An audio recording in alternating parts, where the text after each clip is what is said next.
Welcome to the Diversity Podcast series.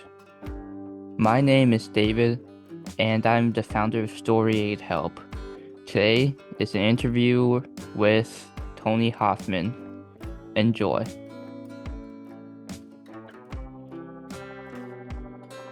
So you kind of started with, like what I remember is it kind of all started from when you were, taking drugs and doing a lot of drugs because you felt like it helped you mentally. So what kind of kept you from doing drugs now? A lot of it, a lot of the reason that I don't do drugs now versus, struggling when I was your age. How old are you? 15. 15. Around 15, I was struggling a lot with my internal part of my life, the emotions, the things that people can't see, how I was perceiving events, other people, society. A lot of what I was perceiving and feeling was negativity. And so then when I found drugs, the perception that I received from the drug, which was the feeling the drug gave me, was positivity, even though it wasn't actually positive. And several years later, not very long later, I would really be struggling with addiction. Really what it came down to for me now to stay sober is how I internalize events that are taking place externally. That's a relationship that you and I may have as a friendship. And if it ends, what do I tell myself about that relationship ending? If something's happening in the world that is not going according to how my belief system or expectations would want it to go, how do I talk to myself about that event? And then how do I talk to myself about my anxiety? How do I talk to myself about feeling sad or feeling some type of depression? It really comes down to my perspective. Mm-hmm. Once my perspective changed, then my actions changed. So a new perspective gave me a different type of outlet that I wanted to do. I now want to talk to people when I feel uncomfortable versus escaping and being by myself and having a self-destructive internal conversation.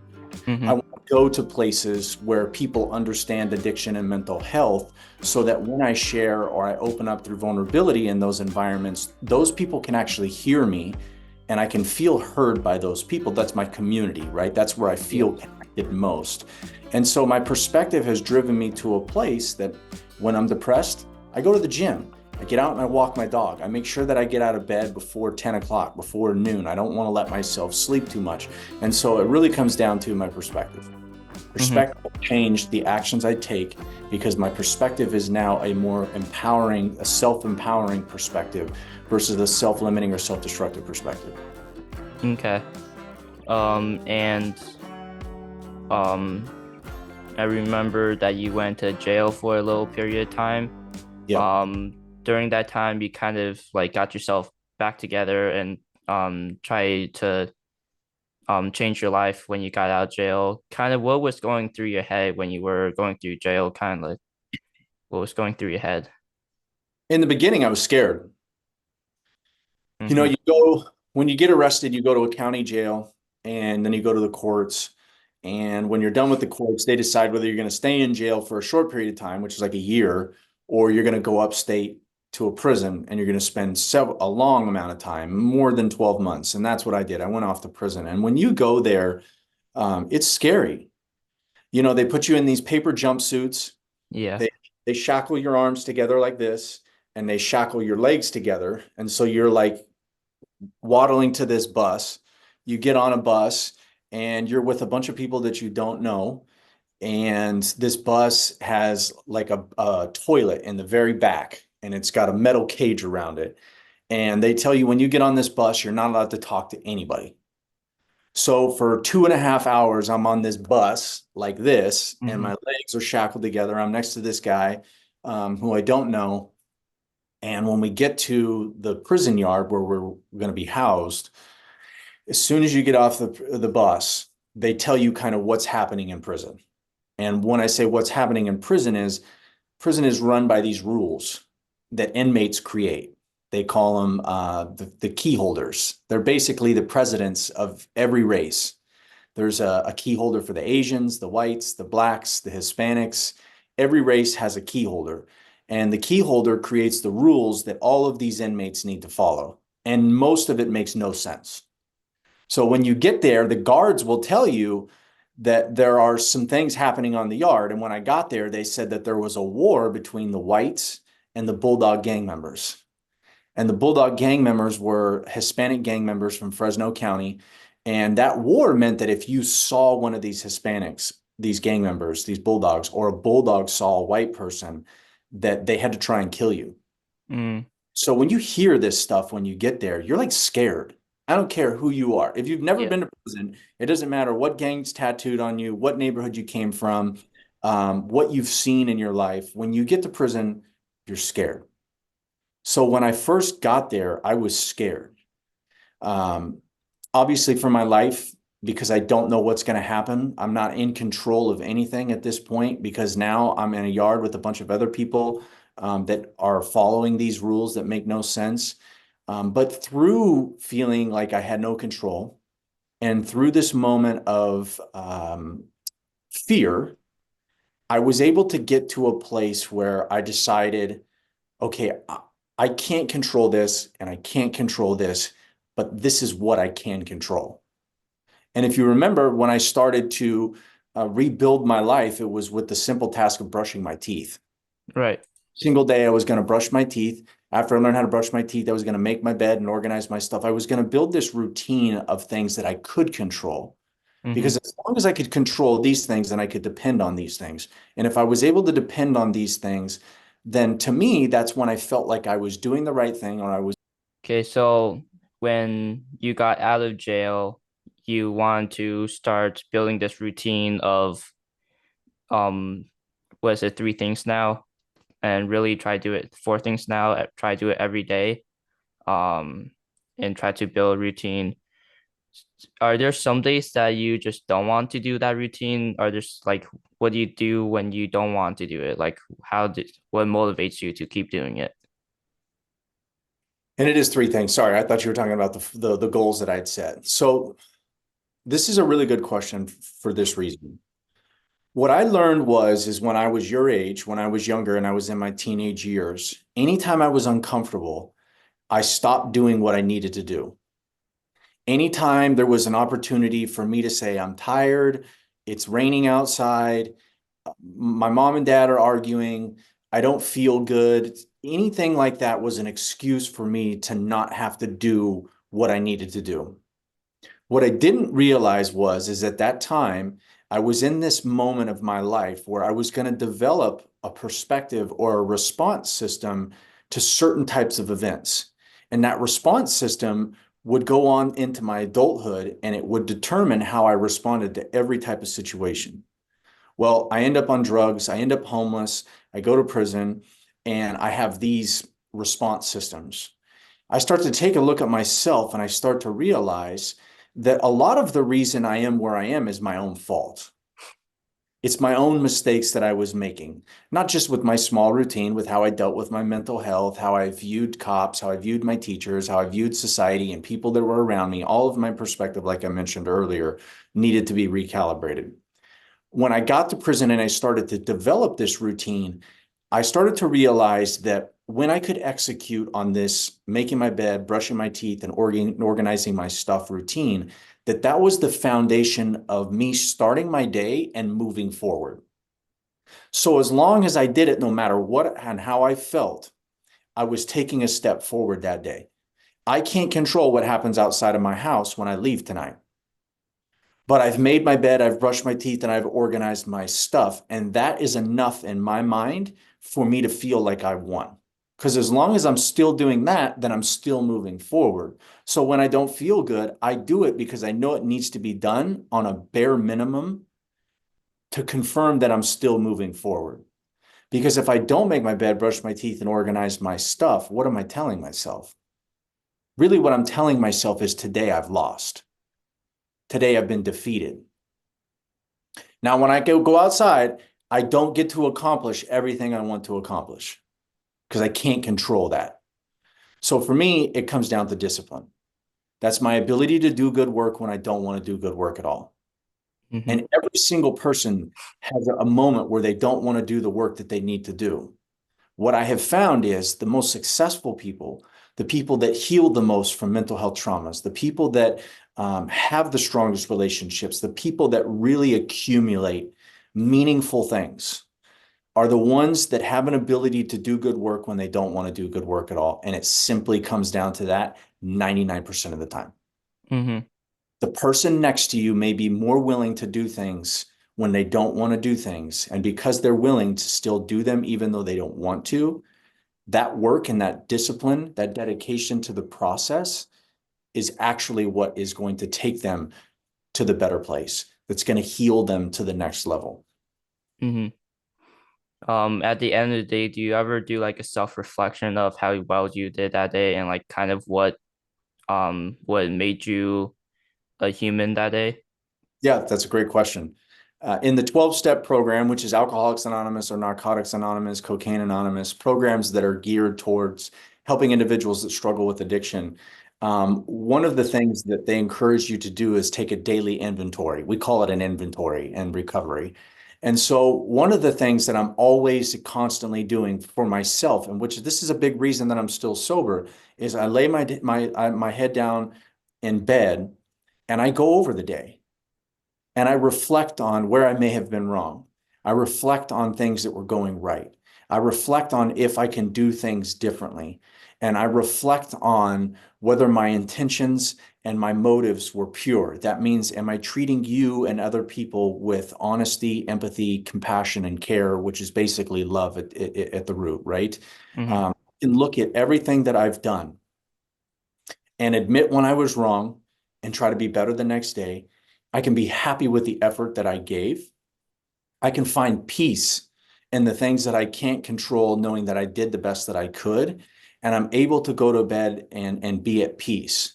And sometimes, though, David, I go to bed and I'm frustrated. Sometimes I go to bed and I'm angry. Sometimes I go to bed, I'm disappointed. I feel rejected. I'm sad. I'm depressed. I feel like things aren't going to work out. I Mm-hmm. want to quit often.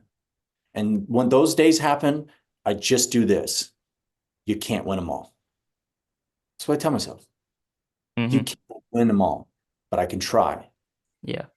What I used to think, um, what I used to think was I had to win them all. What I used to think was there are people that win them all. We can get on social media, we can get on TV, and we can watch these people, and it seems like they're successful more than they're not. The reality is they're showing you that they're more successful than they're not. They have all types of events that they haven't won or they've been rejected. And for me to have that perspective and understanding that sometimes, hey, I can't win them all, has allowed me to go to bed saying, look, today's not my day. I'm going to come back tomorrow and I'm going to try again. Yeah. And we're all human. We all make mistakes, and that's what makes us human. That's what makes us kind of unique in our own ways. Yep. Um, so after jail, you also told yourself that you want to go BMX biking again. Yeah, that was my What that? big dream. When I got out of prison, my biggest dream of them all was to get on my bicycle, race professionally, and go to the Olympics.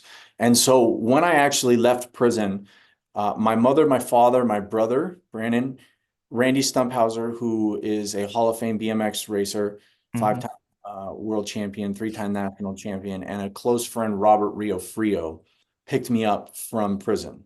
And on the back of my parents' Suburban was a brand new bicycle.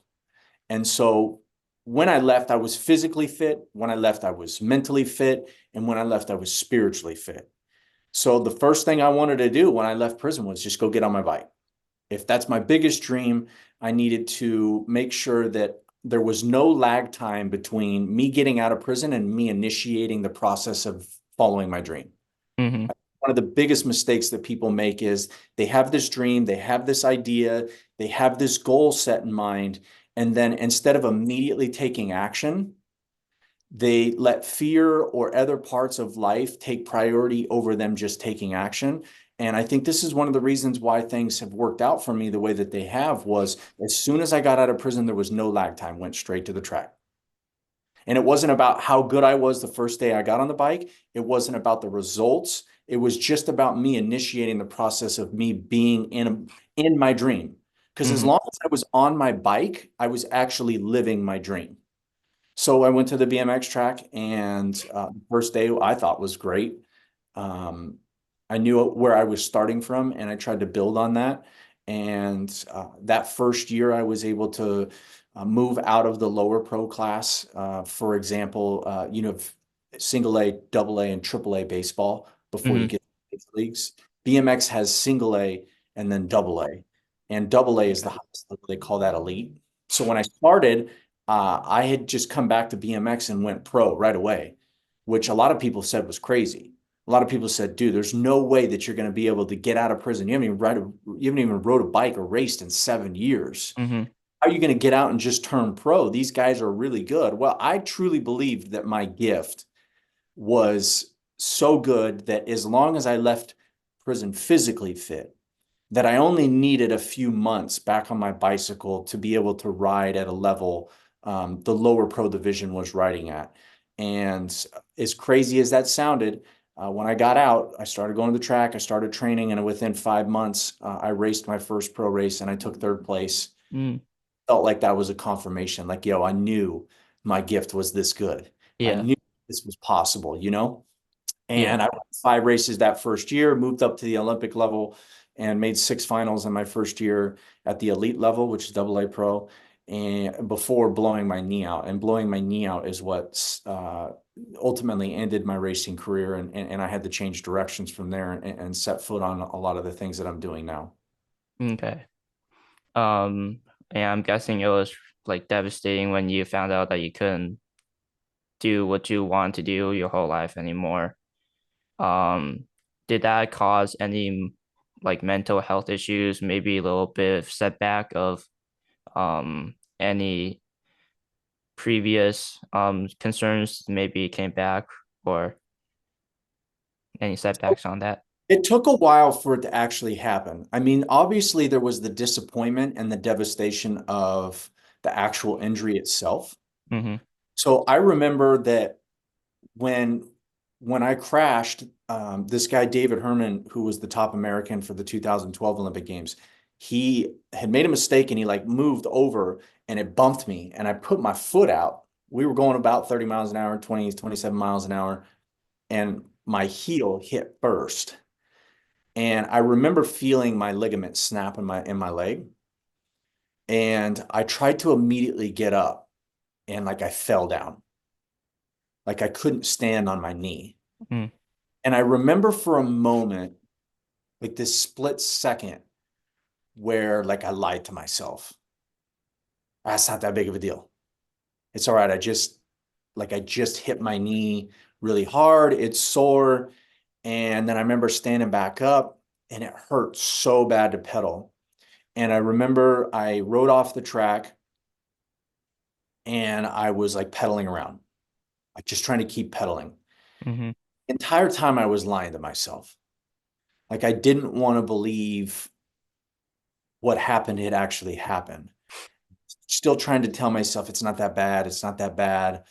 And it just kept getting worse and worse and more painful. And then finally I realized I need to go back to the hotel. My leg is really messed up, and I had to fly home with a snapped ACL and my shin was almost shattered and both of my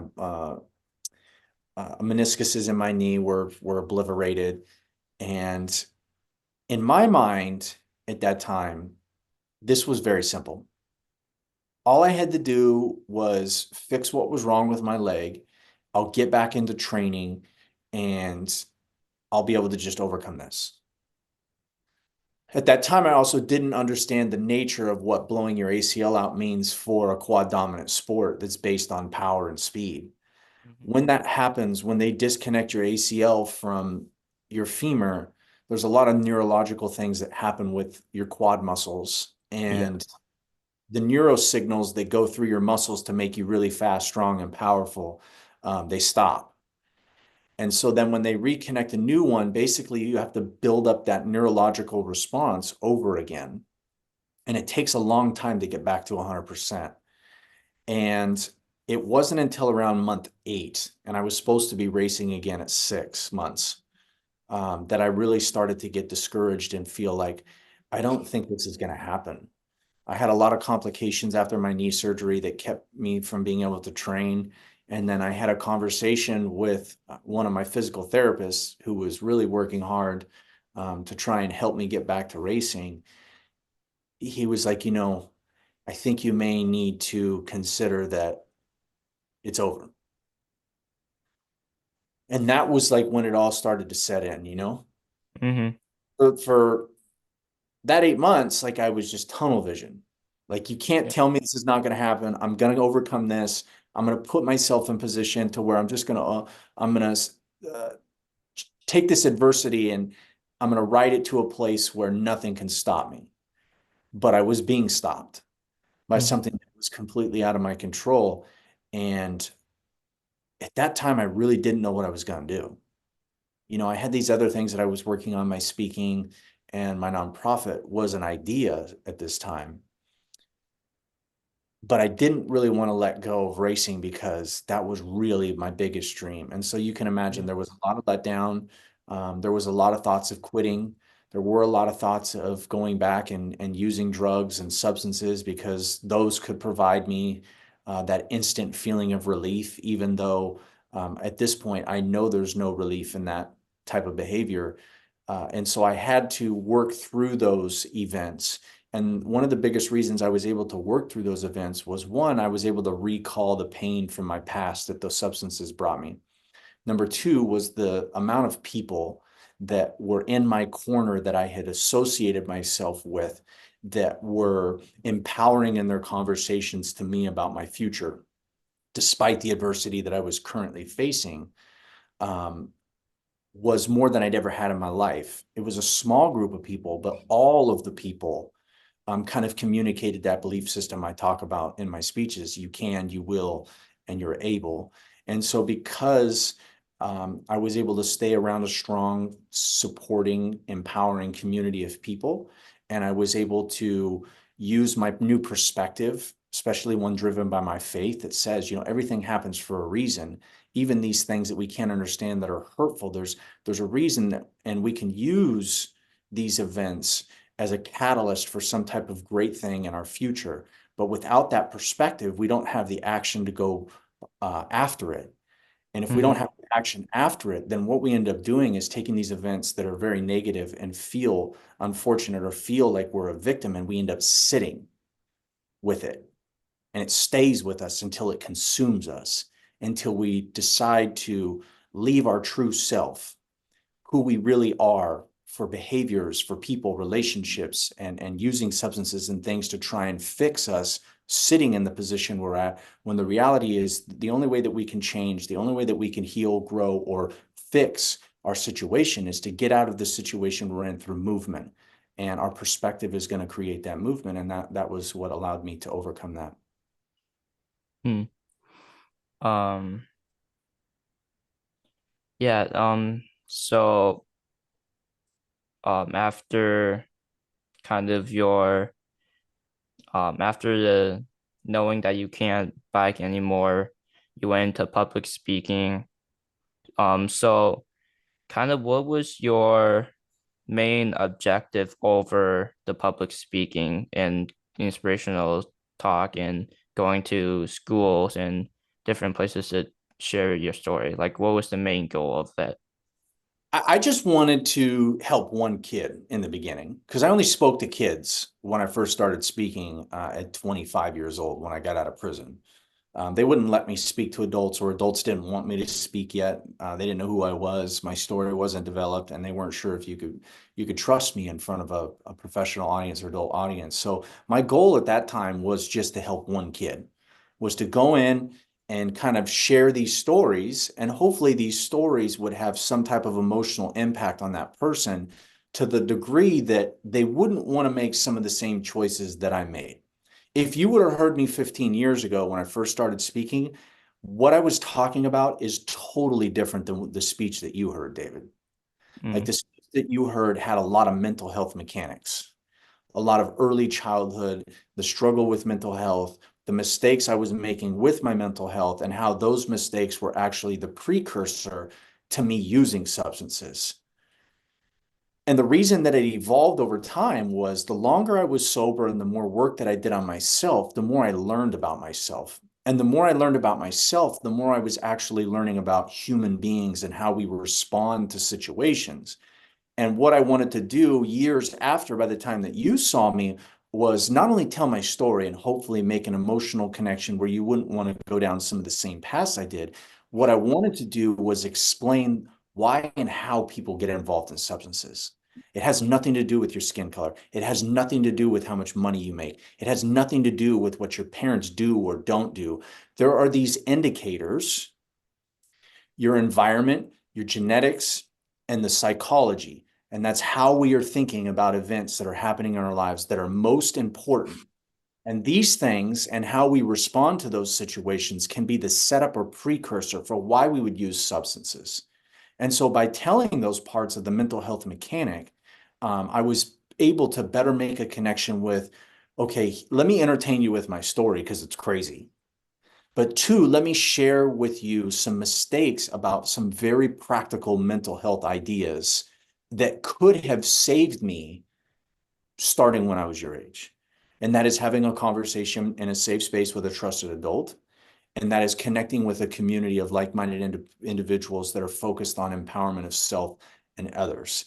At your age and up to probably 25, I think that those two things as a foundation for our mental health as a coping skill are all that you need. All of the other stuff comes later, so long as we build the foundation of how to have a conversation, Hmm. tough conversations sometimes with adults, and then how to connect with an empowering group of people that we call community or at your age friends. Because those two things are going to be the determining factor about the decisions that you make, how your mental health is being processed, and how you overall feel about yourself. And that overall feeling that you have about yourself is the most important feeling in the world because it does decide what you do and how you respond and how you do it on a daily basis. And so it was really just about one kid. It's still about one kid. But what I'm trying to teach that one kid is more about themselves than just giving them kind of the highlight reel or the entertainment of my crazy story. Hmm. What's like your favorite part when you talk to kids, middle school, late middle school to early high schoolers? Like, what's kind of one thing that you genuinely enjoy? I think my favorite part is the connection that I'm able to make with youth. Although I see it starting to slip away as the older I get, um, compared to what it used to be 10, even 10 years ago. You know, the messages that I get afterwards are always the most meaningful.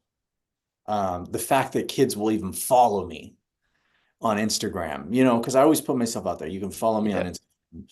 You can send me questions and I'll answer them all. And I do my best to get to them all. I can't get to them all, but and yeah, hopefully people understand. Like I do my very best to get to them all.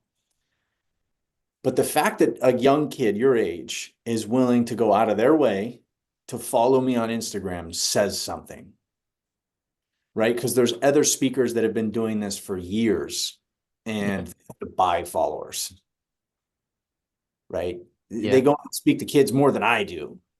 And the only reason they have the followers they have is because they have to buy them.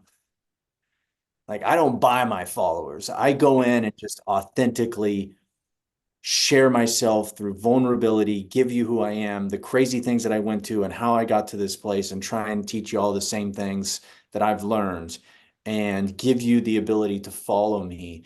And kids do. And that means a lot to me because it means that I'm effective in the work that I do. And I yeah, always want to be effective in the work that I do. And it makes one of what I do, it makes one of the things that makes what I do so special is that I can verify that what I'm doing is making an impact by the messages and the amount of kids that are making a decision to come and follow me. And to me, that means the world because somebody was listening, yeah, you know? yeah. And I think at Mabel, the Snowflake was that event is really special to Mabel because um it's a day of really learning about um yourself and learning about other people, and um it's more of a emotional connection and trying to become a better peer to each Mhm. other. And I know a lot of people have come up to me, talked about how, one of their friends might be feeling this way, and, what can I do to help? And I think, Snowflake, when you shared your story, when you were there after and could answer questions and get photos and stuff, I think it really expressed more, like I saw more emotions through my peers than most of the times I see them. Mhm. And I think that that hour that we spent probably last, like it was the most meaningful to me and my peers than probably half the school years that we've been together. So I've, you know, I know I talked to Mrs. Somer. She loved it when you came. Um, and know you talked to her recently. Mhm. And I think it's, um, we all like doing, like, we all like seeing you present. Like, it's not like one of those people who come to our school to talk and then we're like, okay, bye. But like, it's more of a connection between us. Yeah. And, that's kind of what led me to wanting to talk to you, kind of getting to know more about you, Yeah. because the connection is like really strong. Mhm. And the vibe that you give off isn't like, okay, I'm here just to say stuff and then leave.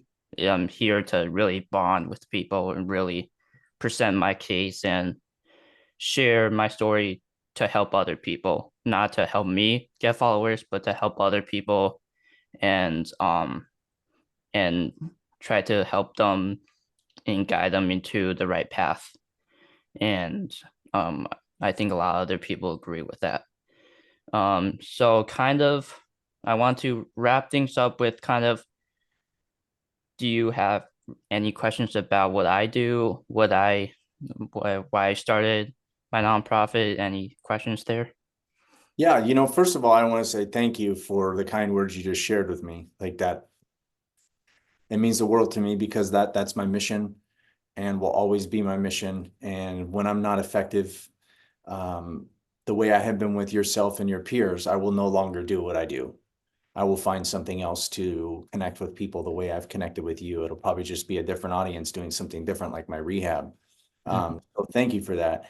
And so when you reached out to me, and you told me you wanted me to be on your podcast, I thought it was cool. Because I do. This is, you know what I mean? Like Yeah. this is life. I'm at my house and I'm not going to be doing much. And if I can support you and do what you do, I'm happy to do that. And I, what made you want to get into what you're doing? Being young and putting a microphone in front of your face and a camera isn't the easiest thing to do, especially when you have young peers that could easily make fun of the work that you're Yeah.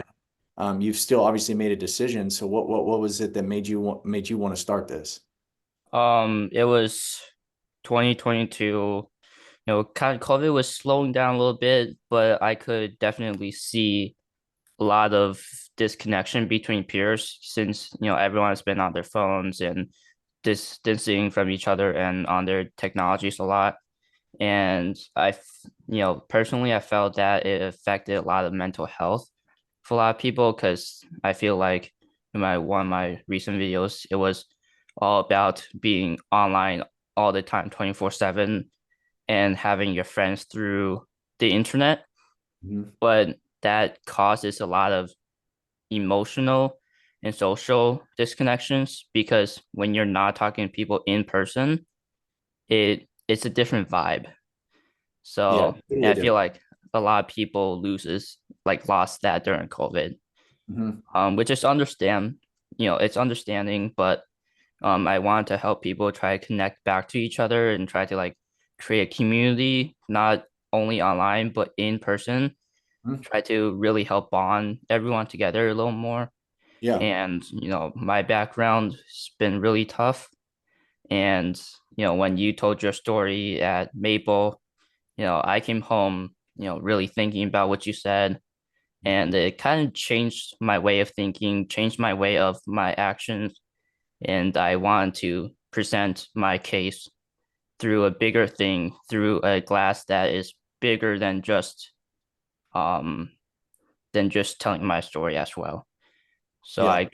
you know, I started with just helping one person as well. I started with trying to, even if I got one follower, like that means the world to me. And so every follower that I get, I'm always happy because I know they want to come back. They want to see my content. Hmm. And it doesn't matter if they're here because they want to learn, or they're here because they want to connect with me more. I'm happy whenever I get followers, and followers aren't everything to me. Like it's about presenting my case, creating that content that I know people watch, Hmm. and it's really like self-rewarding to me as I see my views reaching up and higher. Yeah. And I reached out to you because you were a great candidate for what I've been trying to do this whole time. Hmm. And I've talked with other people, and I just didn't feel the connection between you and me with all the other people. So I think that's kind of why I want to talk with you more and have you on my podcast, probably because of that. Yeah. Well, I love your mission. And I think it's great, especially starting at the age that you're at. It really shows how much of a leader you are on the inside. Whether you believe that or not, I don't know, but I would hope you do, that you're a leader and you're doing what leaders do, and that's leading themselves first and then sharing their mission as a leader and letting others come to them, which is why your views are going to grow if you stay with it, which is why your audience is going to multiply. Not that Yeah, it comes, not that your audience is everything, but your mission requires an audience. yeah, Your discipline to your mission is going to allow your audience to grow, and as a leader, you're going to make a really big impact. yeah, And I'm really grateful that you thought of me as somebody that deserved to be on your show, or would be great for your show, for people that listen to the work that you do and the mission that you have. So again, I really am grateful that you had me on, and you stayed persistent with me. Some people will message me and I think may think that I'm not interested. But I have so much going on in my yeah, life. It's not that I don't want to do it. It's that the person that keeps messaging me is going to be the one that wins in the end. yeah, And I appreciate that you reached out to me, because I did commit to you, and then we kind of went dark because of the holidays and stuff. But you reached back out again, and we made it happen. And yeah, this is what I wanted to do. So thank you. yeah. Um, I that's about all I have. Awesome. I think if you're cool, I think we're good here. Yeah, I appreciate it, man. I hope some people find some value in what we talked about today. Yeah. Take care, all right? All right. See ya. See ya.